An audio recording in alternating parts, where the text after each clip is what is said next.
So I have the service manual up on the other screen here.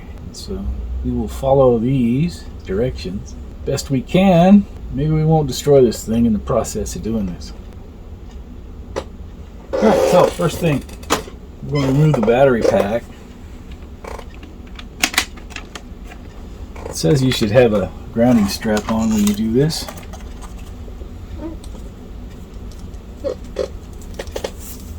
So here's the keyboard. We could set it aside over here for a sec.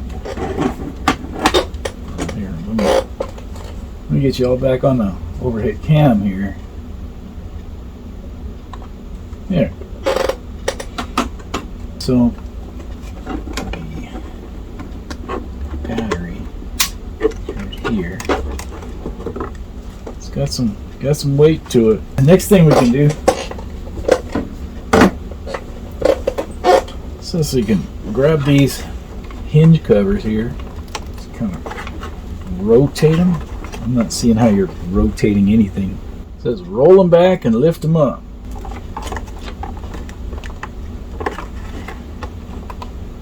They don't want to roll. What do we do then? What do you do when they don't want to roll? Oh, here we go. Got one. The left one.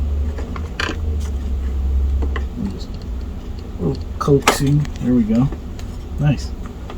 Alright, so then looks like we can pull the keyboard connector out. Not real sure how.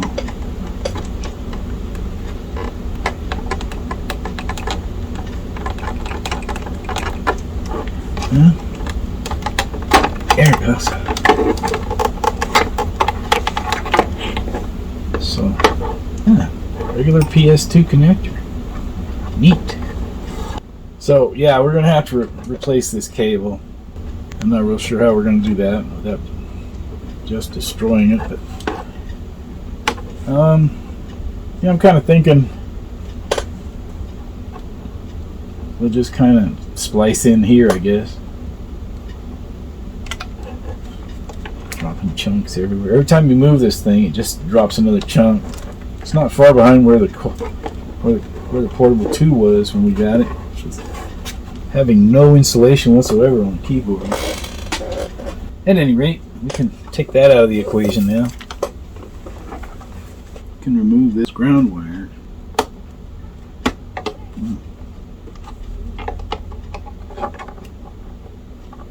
Okay, come on. There we go. So that'll come off. So now we can lower the display and remove the Torx T15 screws on the back.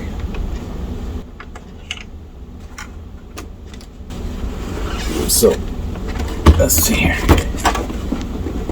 What we have here is a buttload of these screws right here. I'll take all these screws out right here. Okay, this is a T15.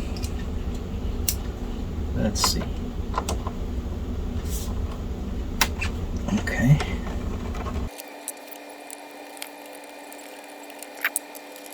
Okay, so the longer screws are the 2 middle screws at the top.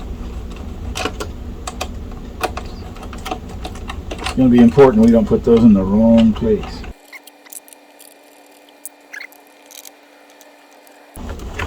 And the chassis will slide.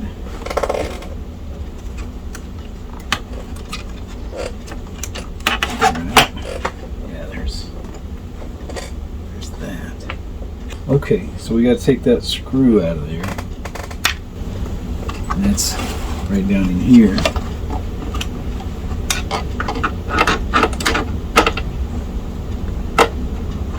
It's not a T15, it's a little smaller. Let's try this one.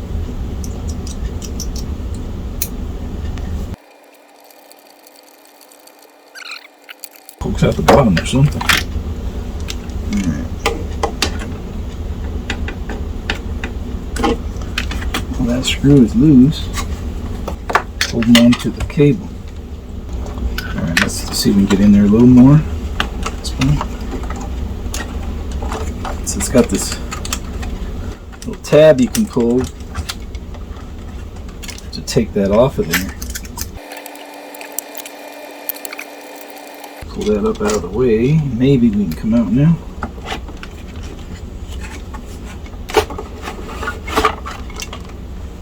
With that, we can separate the chassis from the case. Put that screw out of there. Yeah, we'll move the case and we'll just work with the chassis. Move this out of the way.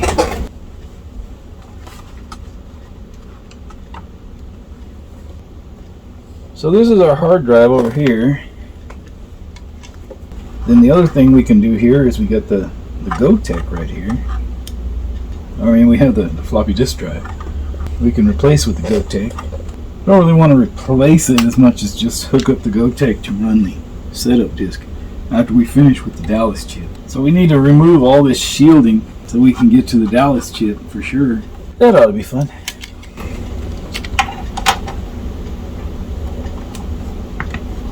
So we'll start with the hard drive, I guess.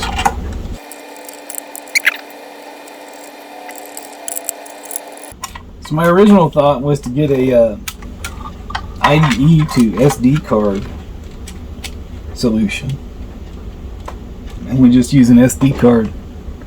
Well, not my original one was to use a CF, a compact flash, and then I read somewhere, something I was reading, that somebody didn't have as much luck with the CF card as they had with the SD.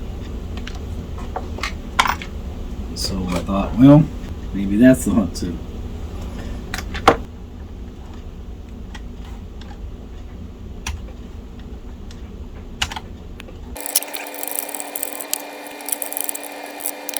Well, it doesn't seem to want to come out. We got a couple more screws over here.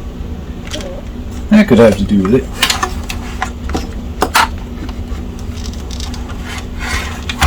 Alright. A couple of screws on this side here. So the screws with the little washers on them go to the hard to hold the hard drive on there. Oh, yeah, here we go.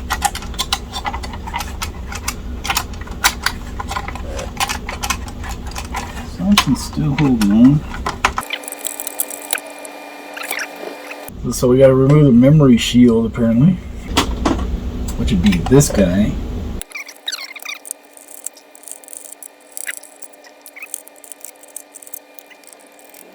Shorty's going in front, long one's going in back. That's got the screws. So now what? There's always a mystery piece holding on to it. What is the deal here? It looks like there's some screws that go across here. Let me see, turn around and see.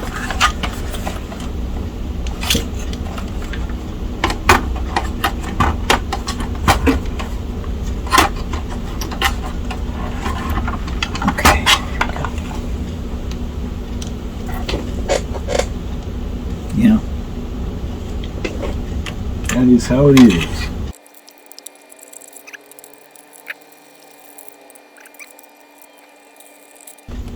Difference. Okay, so it looks like I could have just pulled straight up, but I wasn't sure. Didn't want to come out, so. Right. So if we had any extended memory, we'd plug in here. In these slots right here. Maybe I can put this back together.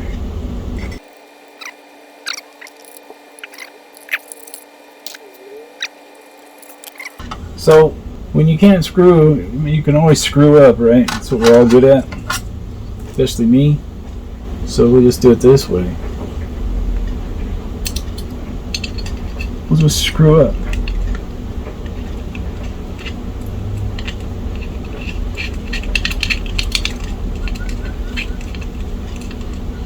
How about that? Use gravity as a friend instead of our adversary. So then this could go in. right here.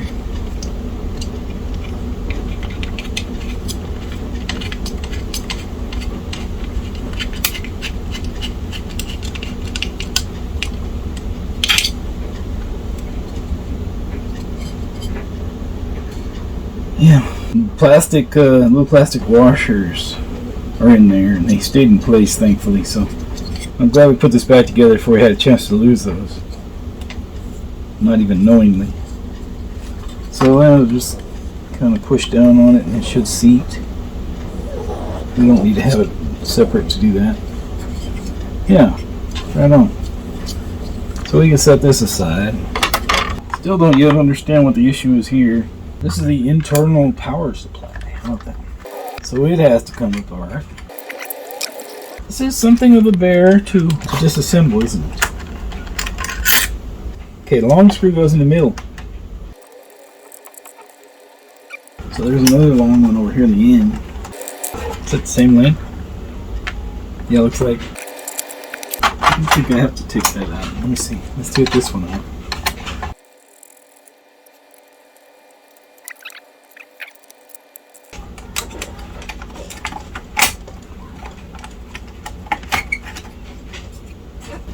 Oh, okay. Alright, so we take that out. That done, we can get this out.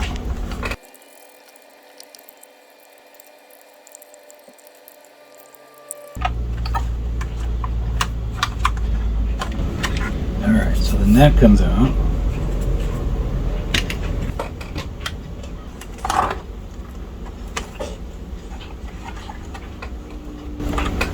And there's a screw in there. That's why I wouldn't go. Okay. Yeah, splined it. Ooh, long screw. Okay.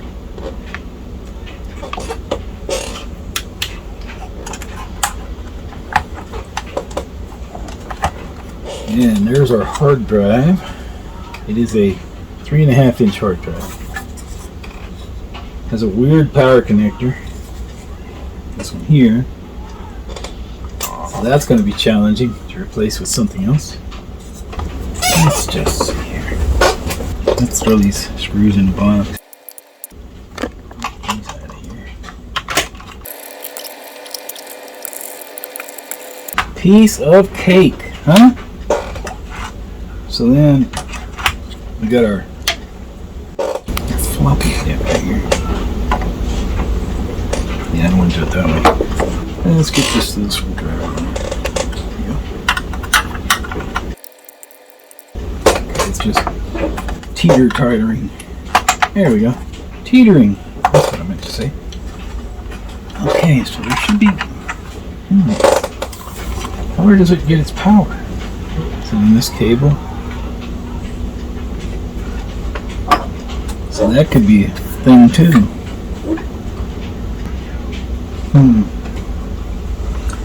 Okay. We're just about ready to get this shield off of here, I think. Let's see what it says. Ah, so you could remove that plate with the drives in place if you wanted to. That might have made it simpler. Okay, long screws in the middle. What is all this? There's some kind of goobers here. I don't know if they come out of the... Could be capacitor juice or something. I don't know. Come out of the hard drive. We'll have to investigate that further. We got some screws left over here we gotta get out.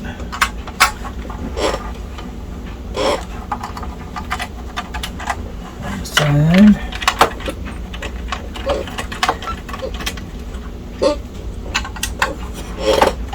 This has turned into a thing.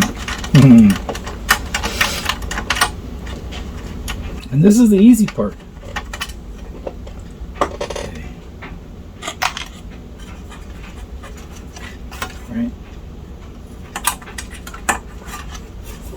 Okay, there it is. There is the Dallas chip right there. Now we can get to the board finally.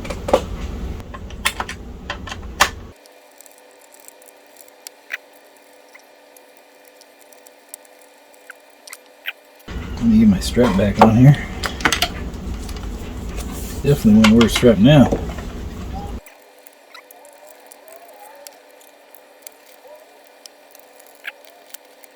So this is a DS1287 here, soldered directly to the board.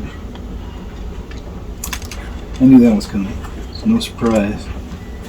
Oh, okay. It says we got to take all those screws out after all. So lovely. We got to take out all the screws on the connectors in the back. After all, I didn't think we had to do it, but we do.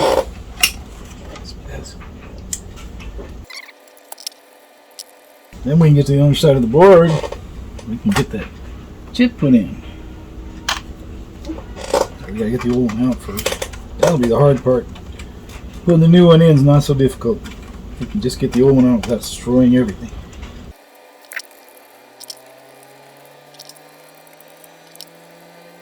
So the VGA connector seems like it has a little bit smaller screws, maybe not. Definitely shorter on the hex part. Okay. So then, maybe now we can separate. Look at that. We made our way to it. Well, that's not that bad. Heard people carrying on about how tough it would be. You get these little bitty solder joints on. It's not that bad. Okay. Good times. So let's get rid of this thing and these other things.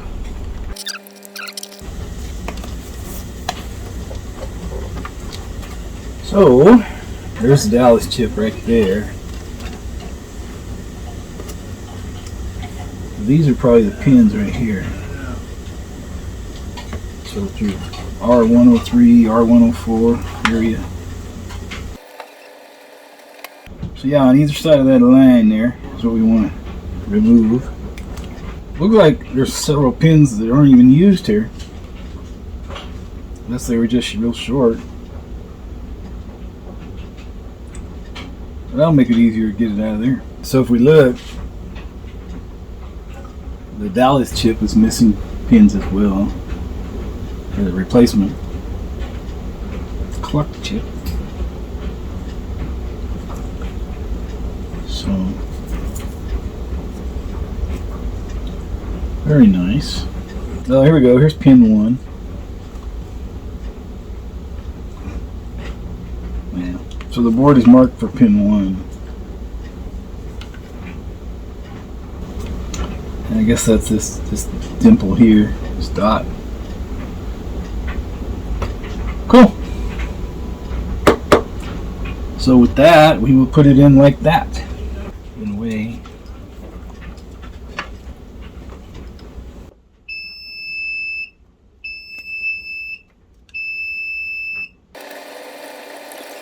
Okay. So we'll just add some fresh solder.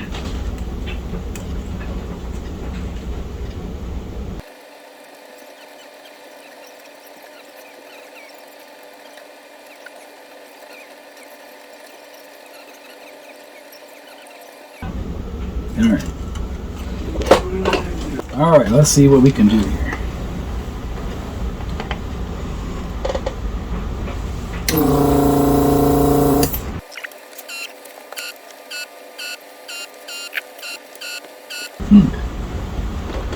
Came out pretty good.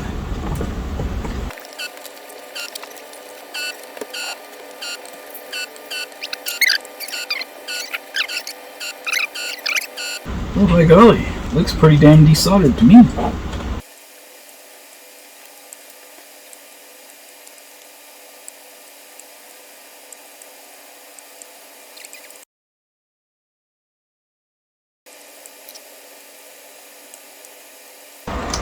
Alright, well there it is. Did we lift any pads? I don't think we did. What was so damn tough about that?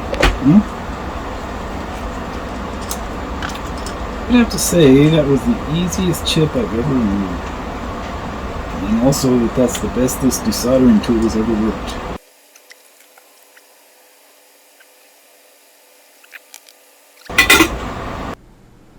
Alright, so I soldered the socket to the board and I put the new chip in the socket.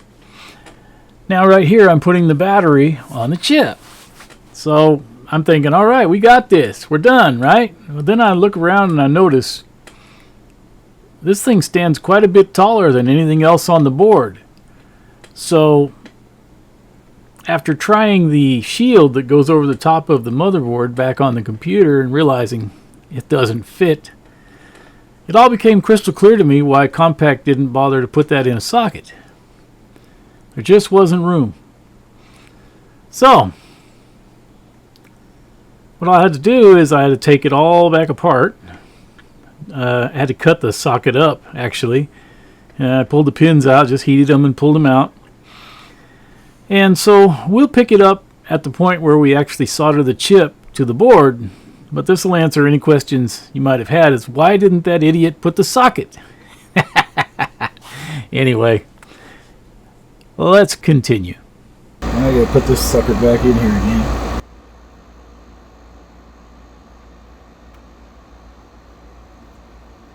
Alrighty, guess I'll get the tape.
Clean it up and should be done.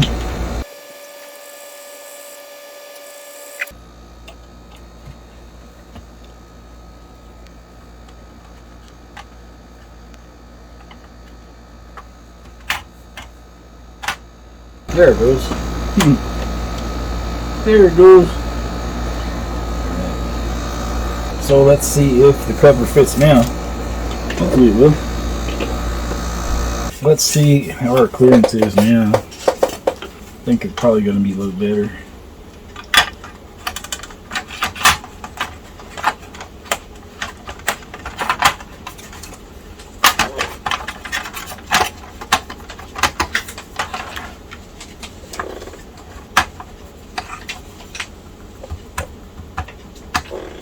Yeah, I do think I'm going to put some tape on it, just to be sure. And I gotta clean this anyway. So, alright.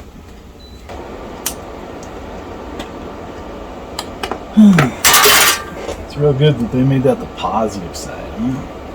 Right at the top. Alright, so that should take care of making sure the battery can't short out. Alrighty, y'all. Well, looks like we can go ahead and remount the motherboard.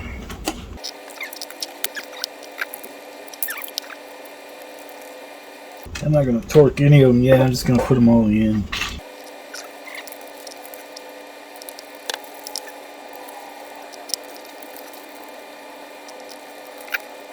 Alright, well, they're all started.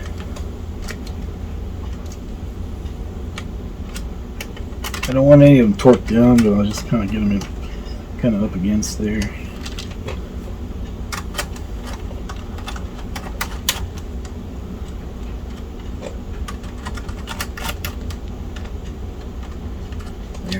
I want it to be able to move so we get the other screws in.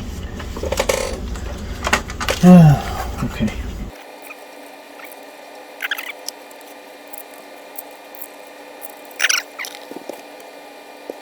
So, cleaned it up. I don't know. I think it's some kind of lube. I don't think it's capacitor juice because I didn't find any blown capacitors.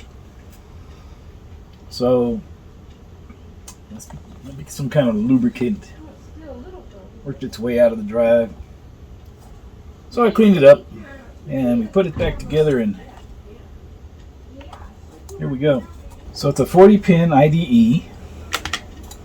There's nothing special there.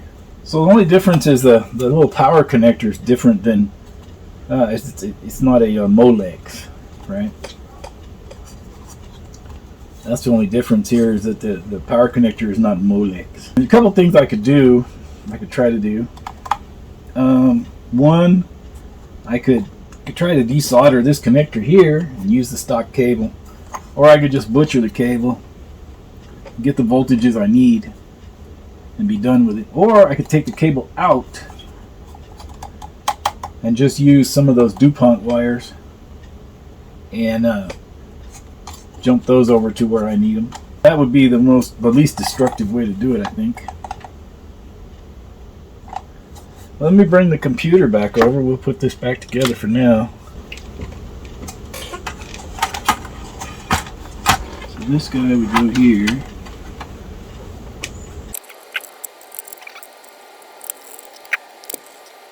Alright. So we want to tighten these guys down.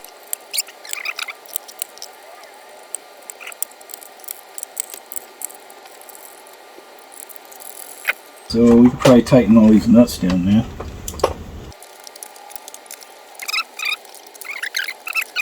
So let's see. We need a floppy disk drive. I wanted to clean that up. Clean it a little bit. Let me move this aside again.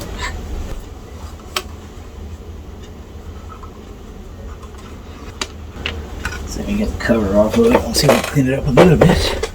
It works, so we don't want to. It works, so we don't want to fix it, right?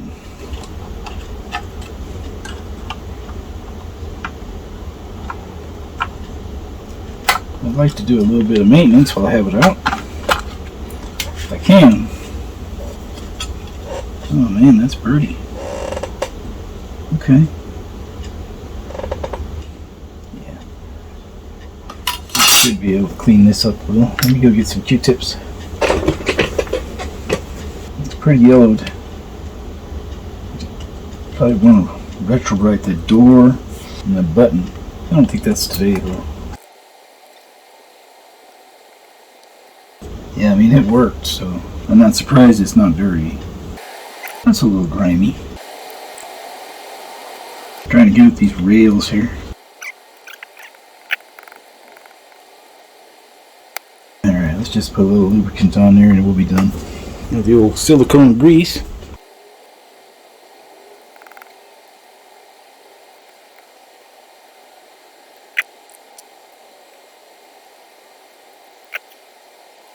It turns easier already.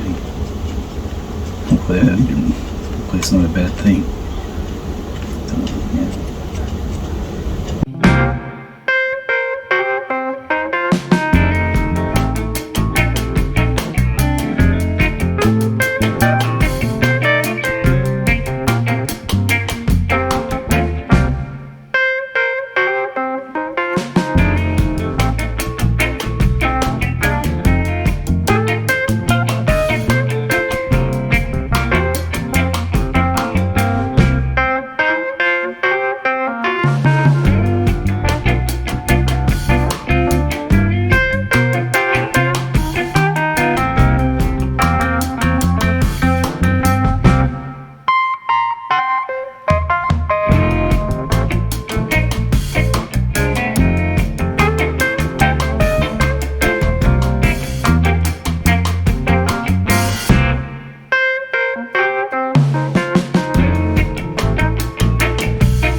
So, let's see.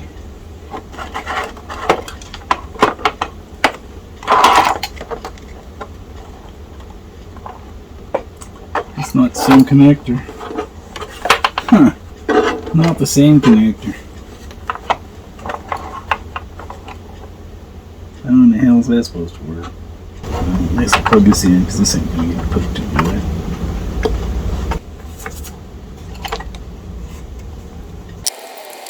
Alright, that's on.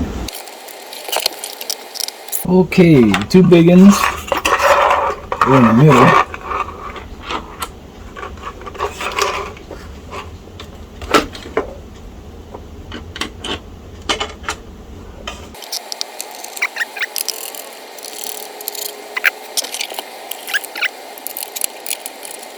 That should be that. If I only had a way to set up the dang floppy. And I may have a way. I may have a way to make a floppy for the settings disk. Since we're not going to be able to use the GoTech like I thought we could. That's weird. There it is. Okay. So, let's get the power supply. There's no battery sucking up all the power, so now it comes right on. It's a F1. Time and date not set. Then we put this guy back in there.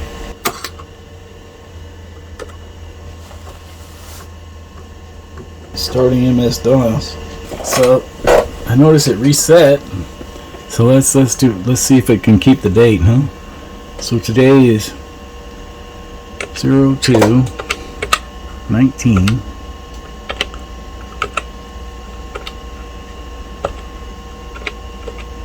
Time is 1800.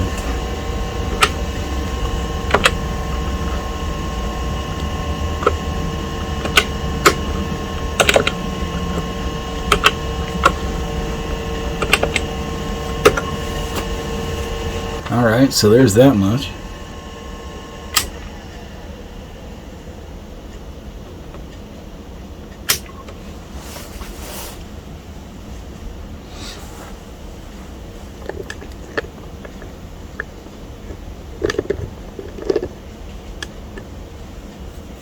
$640K.